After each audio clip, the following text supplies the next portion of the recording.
زبان آموزای من میپرسن که ما چجوری زبان آلمانی رو بخونیم، نمیدونیم از کجا شروع کنیم و چی کار کنیم. من تصمیم گرفتم یه دونه ویدیو برش تهیه کنم، هم برای شاگردای خودم خوب باشه، هم برای اونایی که دارن آلمانی میخونن. خب ببینید بچه‌ها، قبل از هر چیزی اصلا سعی نکنید که خودخوان بخونید، حتما با یه دونه استاد برید جلو.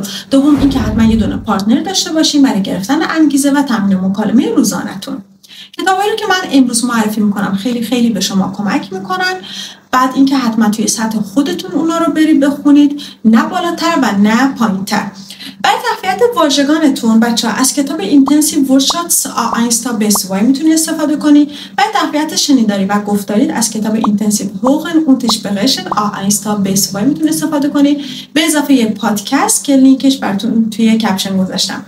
بعد تقویت گرامرتون از کتاب آرگراماتیک و بگراماتیک میتونید استفاده کنید. بعد تقویت نوشتاریتون از کتاب اینتنسیو شرایبن A1 bis B2. برای تقویت درک مطلبتون برای سطوح آ میتونن از داستان استفاده کنن، اونا رو بخونید، خلاصش کنید و برای یه نفر تعریف کنید.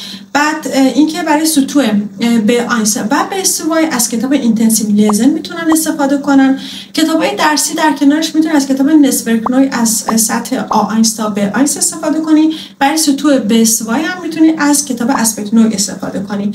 اگه نمیدونید که چه روزایی چه چیزایی بخونید، من براتون یه دونه برنامه درسی نوشتم برای سطوح آ جدا و برای سطوح ب هم جدا که اینا رو گذاشتم توی کانالم توی تلگرام، میتونید لینکش رو از توی بایو بردارید. اگه سوالی هست من دایرکت در خدمتم. خدا نگهدار. چوس.